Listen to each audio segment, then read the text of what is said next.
तो martial master के पिछले एपिसोड में हमने देखा कि क्वीन चैन एक चाल चलते हुए प्याओ म्याओ पैलेस की एक मास्टर की सोल और फेंग शाओयू के सोल के बीच फाइट करवा देता है। वहीं पर वह सोच रहा होता है कि इस फाइट के बाद फेंग शाओयू की सोल यहाँ पर इंजर्ड हो जाएगी, पर फेंग शाओयू बहुत ही ज्यादा पावरफुल होता है और अब वह अपने एक ही अटैक में प्याओ म्याओ पैलेस की मास्टर की सोल को डिस्ट्रॉय कर देता है, जो देखते ही क्वीन चैन परेशान हो जाता है और अब वह वहां पर फेंग शाओयू के सोल से फाइट करने के लिए ब्लड सैक्रिफाइस टेक्निक को अपने रस्टी स्वॉर्ड के ऊपर परफॉर्म करता है। अब इससे क्वीन चैन के रस्टी स्वॉर्ड की पावर काफी ज्यादा बढ़ जाती है और अब क्वीन चैन अपने रस्टी स्वॉर्ड को कंट्रोल करते हुए फेंग शाओयू के ऊपर अटैक करने के लिए तैयार हो जाता है, जो देखते ही फेंग शाओयू अपने स्पिरिचुअल हैंड से क्वीन चैन के रस्टी स्वॉर्ड के ऊपर अटैक करता है, पर रस्टी स्वॉर्ड से टकराते ही उसका स्पिरिचुअल हैंड डिस्ट्रॉय हो जाता है। अब यह देखकर फेंग शाओयू कई सारे स्पिरिचुअल पंचेस को समन करते हुए लगातार रस्टी स्वॉर्ड के ऊपर अटैक करने लगता है, जिससे वहां पर एक बहुत बड़ा ब्लास्ट होता है और अब उस ब्लास्ट के प्रेशर से फेंग शाओयू घिसटते हुए पीछे आ जाता है और अब वह गुस्से में चिल्लाते हुए बोलता है, आखिर ऐसा कैसे हो सकता है, यह बस एक मामूली स्वॉर्ड है, तो आखिर यह मेरे सभी अटैक्स को कैसे ब्लॉक कर सकता है। तभी अचानक से रस्टी स्वॉर्ड वहां पर आउट ऑफ कंट्रोल होने लगता है और अब रस्टी स्वॉर्ड के अंदर कैद डीमन वहां पर अपनी नींद से जग जाता है और अब वह क्वीन चैन को देखते ही हंसते हुए बोलने लगता है, बच्चे, इस बार तो मैं तुम्हारी बॉडी के ऊपर कब्जा करके ही रहूंगा। और अब वह डीमन अपनी कुछ सोल एनर्जी को क्वीन चैन की बॉडी के अंदर ट्रांसफर करते हुए उसकी बॉडी के ऊपर कंट्रोल पाने की कोशिश करता है, पर तभी क्वीन चैन उस सोल एनर्जी को वहां पर रिफाइन करते हुए उसे अपनी बॉडी के अंदर एब्जॉर्ब कर लेता है। अब वह सोल एनर्जी इतनी ज्यादा खतरनाक और पावरफुल होती है कि उस सोल एनर्जी को एब्जॉर्ब करते ही क्वीन चैन की बॉडी वहां पर ट्रांसफॉर्म हो जाती है और अब उस पावर की वजह से वह एक इमॉर्टल बीइंग में बदल जाता है, जो देखते ही फेंग शाओयू काफी ज्यादा परेशान हो जाता है। तभी क्वीन चैन अपने रस्टी स्वॉर्ड को कंट्रोल करते हुए उससे फेंग शाओयू के ऊपर अटैक करता है, जो देखते ही फेंग शाओयू अपने चारों ओर एक बैरियर बनाते हुए उस अटैक को ब्लॉक करने की कोशिश करने लगता है, पर थोड़ी ही देर में उसके द्वारा बनाया गया बैरियर डिस्ट्रॉय हो जाता है और अब रस्टी स्वॉर्ड फेंग शाओयू की सोल को वहां पर इंजर्ड कर देता है, जो देखते ही फेंगली की हालत अब वहां पर खराब होने लगती है और अब वह काफी ज्यादा डर चुका होता है। वहीं पर फेंग शाओयू भी काफी ज्यादा परेशान हो चुका होता है और अब वह सोचने लगता है, आखिर अचानक से इस बच्चे की पावर यहाँ पर इतनी ज्यादा कैसे बढ़ गई, यह बच्चा कोई नॉर्मल पर्सन नहीं है, मुझे यहाँ से भागना होगा। यह बोलते हुए वह फेंगली को अपने साथ लेकर वहां से भागने की कोशिश करता है। तभी क्वीन चैन उस पूरे एरिया को एक बैरियर के अंदर कवर करते हुए उन्हें वहां से भागने से रोक देता है, जो देखते ही फेंग शाओयू एक काफी पावरफुल अटैक करते हुए उस बैरियर को डिस्ट्रॉय करने की कोशिश करता है, पर उसके अटैक का वहां पर कोई भी असर नहीं हो रहा होता है और अब क्वीन चैन बस अपने ऑरा प्रेशर को रिलीज करते हुए फेंग शाओयू के द्वारा बनाए गए स्पेस क्रिएशंस को डिस्ट्रॉय कर देता है, जिससे डेमोनिक सीक्रेट रेलम से आ रही पावर फेंग शाओयू की सोल को मिलनी बंद हो जाती है और अब क्वीन चैन अपने ग्रीन लोटस फ्लेम का यूज करते हुए फेंग शाओयू के ऊपर लगातार अटैक करने लगता है, जो देखते ही फेंग शाओयू अपने चारों ओर एक बैरियर बनाते हुए उस अटैक को ब्लॉक करने लगता है और अब अपने आप को बचाने के चक्कर में फेंग शाओयू का ध्यान फेंगली के ऊपर से हट जाता है और फेंगली उसके द्वारा बनाए गए बैरियर से बाहर निकल जाता है। इस मौके का फायदा उठाते हुए क्वीन चैन अपने ग्रीन लोटस फ्लेम से अटैक करते हुए फेंगली की बॉडी को जलाकर राख कर देता है। अब फेंग शाओयू गुस्से में चिल्लाते हुए बोलता है, तुम भले ही कोई भी हो या फिर कितने भी ज्यादा पावरफुल हो, एक न एक दिन मैं तुम्हें ढूंढ निकालूंगा और तुम्हें एक कुत्ते की मौत मारूंगा, तुम बस मेरा इंतजार करो। तभी क्वीन चैन हंसते हुए बोलता है, बस फेंगली के साथ कनेक्शन होने की वजह से तुम अब तक इस जगह पर टिके हुए थे, पर अब फेंगली मर चुका है, तो अब तुम्हारे भी यहाँ से जाने का टाइम आ गया है। यह बोलते हुए क्वीन चैन कई सारे स्पिरिचुअल स्वॉर्ड को समन करते हुए उससे फेंग शाओयू के ऊपर अटैक करता है। फेंग शाओयू क्वीन चैन के अटैक को ब्लॉक करने की कोशिश करता है, क्योंकि वह वहां से गायब होने से पहले क्वीन चैन के ऊपर एक सील मार्क सेट करना चाहता था, जिससे वह क्वीन चैन को ट्रैक कर सके। पर क्वीन चैन उसके बैरियर को तोड़ते हुए फेंग शाओयू के सोल को भी डिस्ट्रॉय कर देता है। और अब वहां से गायब होने से पहले फेंग शाओयू चिल्लाते हुए बोलता है, बच्चे तुम बस मेरा इंतजार करो, हम जरूर यहाँ पर दोबारा मिलेंगे और फिर मैं तुम्हें काफी ज्यादा दर्दनाक मौत दूंगा। यह बोलते हुए फेंग शाओयू की सोल वहां से गायब हो जाती है। अब फेंग शाओयू के वहां से गायब होते ही क्वीन चैन भी वापस से अपने नॉर्मल फॉर्म में आ जाता है। वहीं पर यह सब देखकर क्विंसू, चैंगसी और रोयू तीनों ही काफी ज्यादा डर चुकी होती है। और अब क्विंसू बोलती है, क्वीन चैन क्या फेंग शाओयू की सोल सच में अब यहाँ से जा चुकी है? पर क्वीन चैन कुछ भी नहीं बोलता है क्योंकि उसके रस्टी स्वॉर्ड के अंदर कैद डीमन वहां पर अवेक हो चुका होता है। और अब वह डीमन धीरे धीरे क्वीन चैन की बॉडी के ऊपर कंट्रोल करने की कोशिश कर रहा होता है, जिसे रोकने के लिए क्वीन चैन अपने रस्टी स्वॉर्ड की पावर को सप्रेस करने की कोशिश करता है। पर वहां पर क्वीन चैन की सोल उस डीमन के डेमोनिक ऑरा से करप्ट हो चुकी होती है। और इस बारे में हसलमैन क्विंसू को बताता है, जो सुनते ही क्विंसू परेशान हो जाती है और बोलती है, तो आखिर हम यहाँ पर क्वीन चैन को कैसे बचा सकते हैं? हसलमैन बोलता है, आपको मास्टर क्वीन चैन के लिए परेशान होने की कोई जरूरत नहीं, क्योंकि मास्टर क्वीन चैन के पास गोल्डन डेमोनिक सीड है, जिस वजह से कोई दूसरा डीमन मास्टर क्वीन चैन की बॉडी के ऊपर कंट्रोल नहीं पा सकता है। पर तभी हसलमैन देखता है कि हेवनली गोस्ट सेक्ट का वह ओल्ड मैन जुआन युआन एम्पायर के मास्क मैन के साथ वहां से भागने की कोशिश कर रहा होता है, जो देखते ही वह काफी तेजी से उनका पीछा करने लगता है। पर तभी वह मास्क मैन हसलमैन के ऊपर एक अटैक करते हुए उसे नीचे गिरा देता है और अपनी फुल स्पीड में वहां से भागने लगता है। तभी अचानक से वह अपने सामने से वू हुआंग को अपनी ओर आते हुए देखते हैं। अब वू हुआंग को देखते ही वह मास्कमैन वू हुआंग के पास जाते हुए बोलता है, मास्टर वू हुआंग फाइनली आप इस जगह पर आ ही गए। यहाँ पर एक पर्सन ने प्रिंस फेंगली को जान से मार दिया है और वह बहुत ही ज्यादा पावरफुल है, जिस वजह से मैं अकेले उसे फाइट में नहीं हरा सकता हूँ। पर अगर हम दोनों एक साथ मिलकर यहाँ पर काम करें तो हम उस पर्सन से प्रिंस फेंगली का बदला ले सकते हैं। यह सुनते ही वू हुआंग बोलता है, मुझे बताओ कि आखिर वह पर्सन कहाँ पर है। जो सुनते ही वह मास्कमैन खुश होते हुए हसलमैन की ओर इशारा करता है। पर जैसे ही वह दूसरी ओर देखता है, वू हुआंग उसके ऊपर एक काफी पावरफुल अटैक करते हुए उसे वहां पर इंजर्ड कर देता है। अब यह देखकर उस मास्कमैन को कुछ भी समझ में नहीं आता है और अब वह वू हुआंग की ओर देखते हुए बोलता है, मास्टर वू हुआंग यह आप क्या कर रहे हो? तभी वू हुआंग हंसते हुए बोलता है, बेवकूफ, तुम्हारे प्रिंस फेंगली को यहाँ पर जिस पर्सन ने मारा है वह मेरे मास्टर क्वीन चैन है और अब यहाँ पर फेंगली मारा जा चुका है, तो अब तुम्हारे भी यहाँ पर जिंदा रहने का कोई फायदा नहीं। यह बोलते हुए वह उस मास्कमैन की पूरी बॉडी को ब्लास्ट कर देता है, जो देखते ही हेवनली गोस्ट सेक्ट का ओल्ड मैन टाइम रहते उस जगह से हटते हुए अपनी जान बचा लेता है। वहीं पर यह सब देखकर अब उसे कुछ भी समझ में नहीं आ रहा होता है। तभी हसलमैन उस ओल्ड मैन के सामने आकर खड़ा हो जाता है और अब हसलमैन को देखते ही उस ओल्ड मैन की हालत और भी ज्यादा खराब हो जाती है और अब वह घुटने के बल बैठते हुए हसलमैन के सामने गिड़गिड़ाने लगता है और बोलता है, मास्टर मैं यहाँ पर आपका स्लेव बनने के लिए तैयार हूँ, प्लीज मुझे यहाँ पर जिंदा छोड़ दीजिए। आप मुझे यहाँ पर जो भी करने के लिए कहोगे मैं वह करने के लिए तैयार हूँ, प्लीज मुझे यहाँ से जाने दीजिए। अब हसलमैन गुस्से में बोलता है, तुम्हारे जैसा नीच इंसान यहाँ पर मेरा सर्वेंट बनना भी डिजर्व नहीं करता है। यह बोलते हुए वह उस ओल्ड मैन की बॉडी को डिस्ट्रॉय करते हुए उसकी लाइफ एनर्जी को अपने अंदर एब्जॉर्ब कर लेता है और अब उस ओल्ड मैन की लाइफ एनर्जी को अपने अंदर एब्जॉर्ब करने के बाद हसलमैन वू हुआंग को अपने साथ लेकर क्वीन चैन के पास आता है। पर तभी वह दोनों देखते हैं कि वह डीमन धीरे धीरे क्वीन चैन को ओवर पावर करते हुए उसकी बॉडी के ऊपर कंट्रोल किए चला जा रहा होता है। वहीं पर अब क्वीन चैन की बॉडी के अंदर से इतनी ज्यादा एनर्जी रिलीज हो रही होती है कि उसके आसपास मौजूद सभी चीजें फ्रीज होने लगती है, जो देखते ही क्विंसू, चैंगसी और रोयू तीनों ही उस डेमोनिक ऑरा को वहां पर सप्रेस करने में क्वीन चैन की मदद करने लगते हैं।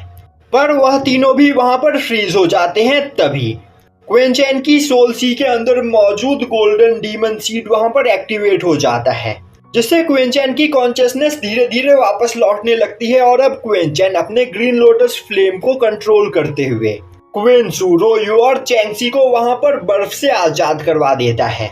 और अब वह ग्रीन लोटस फ्लेम की मदद से उस डेमोनिक एनर्जी को वहां पर बर्न करने लगता है, जिसके बाद वह कई सारे फॉर्मेशन फ्लैग्स बाहर निकालते हुए दोबारा से वहां पर उस डीमन को बांधकर उसे एक गहरी नींद में सुलाने लगता है। वहीं पर सोने से पहले अब वह डीमन चिल्लाते हुए बोलता है, क्वेनचैन तुम बस इंतजार करो, एक ना एक दिन तुम्हारी वह बॉडी मेरी होगी और फिर मैं इस पूरे यूनिवर्स पर राज करूंगा। यह बोलते हुए वह डीमन दोबारा से रस्टी स्वॉर्ड के अंदर सो जाता है। वहीं पर डेमोनिक एनर्जी को रिफाइन करने की वजह से क्वेनचैन की सोल पावर काफी ज्यादा कम हो चुकी होती है, जिस वजह से वह बहुत ही ज्यादा थक चुका होता है और अब वह सीधा नीचे जमीन पर आकर गिरता है, जो देखते ही क्विंसू, चैंगसी और रोयू तीनों ही उसकी ओर भागते हुए जाने लगती है। तभी वू हुआंग भी क्वेनचैन की मदद करने के लिए जाने लगता है, पर हसलमैन उसे रोक देता है और बोलता है, बेवकूफ, मास्टर क्वेनचैन यहाँ पर ठीक है, तुम बस उन्हें अकेला छोड़ दो। अब क्विंसू क्वेनचैन के पास जाते हुए उसे संभालती है। तभी क्वेनचैन खड़ा होते हुए बोलता है, मैं यहाँ पर बिल्कुल ठीक हूँ, बस थोड़ा थक गया हूँ और थोड़ी देर आराम करने के बाद मेरी पूरी पावर रिकवर हो जाएगी। अब क्वेनचैन बोलता है, यहाँ पर पूरे 300 साल बीत गए हैं और इन 300 सालों में फेंग शाओयू की पावर काफी ज्यादा बढ़ गई है, तो मुझे यहाँ पर उससे अपना बदला लेने के लिए और भी ज्यादा पावरफुल बनना होगा। यह सुनते ही क्विंसू क्वेनचैन का हाथ पकड़ते हुए उसे वहां पर तसल्ली देती है। अब क्वेनचैन वू हुआंग के पास आते हुए बोलता है, मैं चाहता हूँ कि तुम सुआन युआन एम्पायर के बचे हुए मेंबर्स के साथ यहाँ पर मिलजुल कर रहो और उनके साथ सुआन युआन एम्पायर में वापस लौटो और उस जगह पर चल रही चीजों के बारे में मुझे इन्फॉर्म करते रहो। और हसलमैन, मैं चाहता हूं कि तुम यहां से बचकर भागे, सुआन युआन एम्पायर के सभी मेंबर्स को जान से मार दो। अब यह सुनने के बाद हसलमैन और वू हुआंग दोनों ही वहां से चले जाते हैं, जिसके बाद क्वेनचैन उसी जगह पर बैठकर कल्टीवेशन करते हुए अपनी पावर को रिकवर करने लगता है। अब सीन शिफ्ट होता है और हमें सुआन युआन एम्पायर में फेंग शाओयू को दिखाया जाता है, जो काफी गुस्से में अपनी कल्टीवेशन से उठता है और अब उसके एनर्जी प्रेशर से उसके पैलेस के आसपास मौजूद सभी लोग वहां पर घायल होने लगते हैं। अब फेंग शाओयू खड़ा होते हुए बोलता है, आखिर वह कौन था जिसने यहाँ पर मेरे बेटे को मारने की हिम्मत की? क्या सच में यहाँ पर मेरे बेटे को मारने में सांगुआंग सिनर का हाथ है? आखिर ऐसा कैसे हो सकता है? आखिर सांगुआंग सिनर मेरे बेटे को क्यों मारेगी? और तो और आखिर उस जगह पर डीमन क्लैन का एंशिएंट डीमन क्या कर रहा था? मैंने यह सुना है कि सांगुआंग सिनर आजकल कुछ डीमंस के साथ मिलकर यहाँ पर कुछ बड़ा प्लान कर रही है, तो जरूर यहाँ पर मेरे बेटे को मारने में सांगुआंग सिनर और प्याओ म्याओ पैलेस का ही हाथ है। और अब फेंग शाओयू गुस्से में चिल्लाते हुए बोलता है, जल्दी से यहाँ पर वूसांग को समन करो। अब वूसांग भागते हुए फेंग शाओयू के पैलेस में आता है और वहां पर आते ही वह उस जगह की हालत देखकर काफी ज्यादा परेशान हो जाता है और अपने घुटने के बल बैठते हुए फेंग शाओयू को ग्रीट करता है। तभी फेंग शाओयू बोलता है, मेरे सवाल का जवाब दो, आखिर फेंगली को प्रोटेक्ट करने की जिम्मेदारी यहाँ पर किसकी थी? वूसांग बोलता है, मास्टर, मैंने यह जिम्मेदारी वू हुआंग को दी थी। तभी फेंग शाओयू अपनी पावर को रिलीज करते हुए बोलता है, जल्दी से वू हुआंग को कांटेक्ट करो, आखिर उसके वहां पर रहते मेरा बेटा मर कैसे सकता है? अब वूसांग अपनी सोल एनर्जी का यूज करते हुए वू हुआंग को कांटेक्ट करने की कोशिश करता है, पर वह वू हुआंग की सोल को कहीं पर भी ढूंढ नहीं पा रहा होता है। तो देखते ही वह वहां पर नील डाउन करते हुए फेंग शाओयू से माफी मांगने लगता है। अब फेंग शाओयू गुस्से में बोलता है, तो क्या वू हुआंग भी उस जगह पर मारा गया? मैं चाहता हूँ कि तुम अपने सबसे ज्यादा पावरफुल वॉरियर्स को लेकर सीधा यहाँ से गुयू वर्ल्ड में जाओ और वहां से उस पर्सन को पकड़कर मेरे पास लेकर आओ जिसने मेरे बेटे को मारने की हिम्मत की है। और हाँ, इस बात का ध्यान रखना कि वह पर्सन प्याओ म्याओ पैलेस से कनेक्टेड है। अब वूसान काफी जल्दी में वहां से भाग जाता है और अब थोड़ी ही देर में पूरे सुआन युआन एम्पायर में तहलका मच जाता है, क्योंकि वूसान ने अपने सबसे ज्यादा पावरफुल सबऑर्डिनेट्स को एक जगह पर इकट्ठा किया होता है और अब वह उन सभी लोगों को एक साथ लेकर गुयू वर्ल्ड की ओर जाने लगता है। अब सीन शिफ्ट होता है और हमें दिखाया जाता है कि डेमोनिक सीक्रेट रैलम में काफी देर तक कल्टीवेशन करने के बाद भी क्वेनचैन की सोल पावर रिकवर नहीं होती है, जो देखते ही क्विंसू उसके लिए परेशान हो जाती है और अब वह क्वेंचैन के पास आते हुए उसे वहां पर संभालती है। दूसरी ओर रोयू और चैंगसी भी क्वेंचैन के लिए परेशान हो रही होती है, जो देखते ही क्वेंचैन उनसे उनकी इंजरीज के बारे में पूछता है। वह दोनों बोलती है कि वह दोनों यहाँ पर बिल्कुल ठीक है। और अब जीरोयू आगे आते हुए क्वेंचैन को वहां पर उनकी जान बचाने के लिए उसे थैंक्स करती है। तभी क्वेंचैन दोबारा से वहां पर रोयू की टांग खींचते हुए बोलता है, रोयू तुमने तो कहा था कि तुम मुझे कभी भी थैंक्स नहीं बोलोगी और ना ही कभी तुम मेरी मदद लोगी। यह सुनते ही रोयू को काफी ज्यादा गुस्सा आता है और अब वह बोलती है, क्वेंचैन तुम्हें इतराने की कोई जरूरत नहीं, फ्यूचर में मैं भी तुम्हारी मदद जरूर करूंगी। और तो और तुमने यहाँ पर फेंग शाओयू के आंखों के ही सामने उसके बेटे फेंगली को जान से मारा है, तो वह तुमसे बदला लेने के लिए जरूर आएगा। यह सुनते ही चैंगसी आगे बढ़ते हुए वहां पर क्वेंचैन से माफी मांगने लगती है और बोलती है यह सब कुछ उसकी वजह से हुआ है, ना ही उसने डिवाइन ब्रिज के पास फेंगली को उकसाया होता और ना ही यह सब कुछ होता। क्वेंचैन बोलता है तुम्हें परेशान होने की कोई जरूरत नहीं। तभी रोयू बोलती है, क्वेंचैन तुम्हें सुआन युआन एम्पायर के कल्टीवेटर्स को अंडर एस्टिमेट नहीं करना चाहिए, वह लोग बदला लेने के लिए जरूर आएंगे। क्वेंचैन बोलता है मैं उन्हें यहाँ पर संभाल सकता हूँ, तो तुम्हें परेशान होने की कोई जरूरत नहीं। यह बोलते हुए वह वहाँ से जाने लगता है, पर तभी रोयू उसका रास्ता रोकते हुए बोलती है, तुम यहाँ पर फेंग शाओयू को अंडर एस्टिमेट कर रहे हो। वह अपने बेटे के कातिल को ढूंढने के लिए यहाँ पर जमीन आसमान एक कर देगा और वह तुमसे बदला जरूर लेगा, तो तुम्हें यहाँ पर सावधान रहना चाहिए। तभी क्वेंचैन बोलता है, रोयू आखिर अचानक से तुम्हें मेरी इतनी ज्यादा चिंता क्यों होने लगी? कहीं तुम यहाँ पर मुझे पसंद तो नहीं करने लगी हो? जो सुनते ही रोयू शर्माते हुए अपना चेहरा फेर लेती है। तभी चैंगसी क्वेंचैन के पास आते हुए बोलती है यह सब कुछ उसकी वजह से हुआ है, तो वह इससे निपटने में क्वेंचैन की मदद जरूर करेगी। तभी क्वेंसू चैंगसी के पास आते हुए बोलती है, तुमने बिल्कुल सही कहा, यह सब कुछ तुम्हारी वजह से हुआ है और तुम्हारी ही वजह से अब क्वेंचैन की दुश्मनी सुआन युआन एम्पायर के फेंग शाओयू के साथ हो चुकी है। तुम्हें ही बचाने के लिए क्वेंचैन ने यहाँ पर फेंगली को मारा, तो इसकी भरपाई करने के लिए तुम्हें अब खुद को क्वेंचैन के हवाले कर देना चाहिए। आज से यहाँ पर तुम्हारी बॉडी और सोल पर बस क्वेंचैन का हक है और किसी का भी नहीं। यह सुनते ही क्वेंचैन काफी ज्यादा हैरान होता है। तभी क्वेंसू चैंगसी से बोलती है, तुम्हें परेशान होने की कोई जरूरत नहीं, मैं तुम्हें यहाँ पर सिस्टर कहकर बुलाने के लिए तैयार हूँ। तो सुनते ही क्वेंचैन अपना सर पकड़ लेता है। तभी चैंगसी क्वेंसू से दूर होते हुए बोलती है, नहीं सिस्टर क्वेंसू, मैं आपसे क्वेंचैन को नहीं छीनना चाहती हूँ।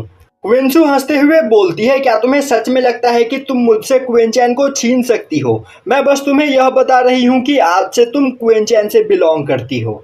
यह सुनते ही चैंगसी वहां पर कुछ सोचने लगती है। तभी क्वेंसू बोलती है, मुझे पता है कि तुम एक जीनियस हो और फैंटम डीमन सेक्ट में रहकर तुम फ्यूचर में काफी ज्यादा पावरफुल बन सकती हो, पर अगर यहाँ पर तुम क्वेंचैन को विलिंगली एक्सेप्ट कर लेती हो तो फ्यूचर में तुम्हारी पावर और कल्टीवेशन की कोई भी लिमिट नहीं होगी और मैं यहाँ पर तुम्हारे साथ क्वेंचैन को शेयर करने के लिए तैयार हूँ, तो इस बारे में सोचना बंद करो। अब वहाँ पर चैंगसी क्वेंसू के ऑफर को एक्सेप्ट कर लेती है, जो देखकर क्वेंचैन उन लोगों को इग्नोर करते हुए वहाँ से जाने लगता है। अभी क्वेंसू क्वेंचैन के पास आते हुए बोलती है, क्वेंचैन चैंगसी इसके लिए तैयार हो गई है, तो आखिर तुम चैंगसी को दो शब्द क्यों नहीं कहते हो? दूसरी ओर यह सब देखकर रोयू काफी ज्यादा जेलस फील कर रही होती है और अब वह क्वेंसू के पास आते हुए बोलती है, क्वेंसू आखिर तुम मुझे इस तरह कैसे धोखा दे सकती हो? मैं भी एक जीनियस कल्टीवेटर हूँ, साथ ही साथ मेरी भी खूबसूरती चैंगसी से कम नहीं और तो और मेरे साथ लॉ इन्फोर्समेंट का भी सपोर्ट है। और इसके बावजूद तुम यहाँ पर मेरे बजाय चैंगसी के साथ क्वेंचैन को शेयर करना चाहती हो। यह बोलने के बाद रोयू वहाँ पर शर्माने लगती है।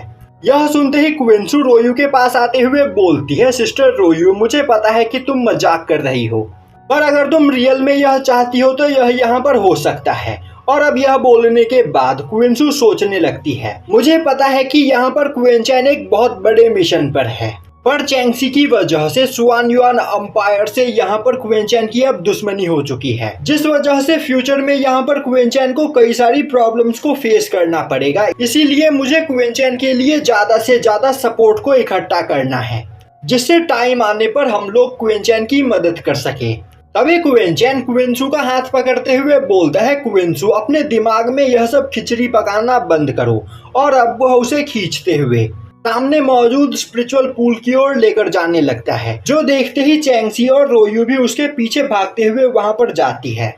और अब क्विंचैन सभी लोगों के साथ उस स्पिरिचुअल पूल के पास आता है और अब वहां पर मौजूद एनर्जी को देखकर सभी लोग काफी ज्यादा हैरान होते हैं। तभी क्विंचैन नोटिस करता है कि उस स्पिरिचुअल पूल के अंदर बहुत ही ज्यादा मात्रा में स्पेस एनर्जी मौजूद होती है, जो देखते ही वह जंप करके सीधा स्पिरिचुअल पूल के अंदर चला जाता है। और यहीं पर यह एपिसोड खत्म हो जाता है।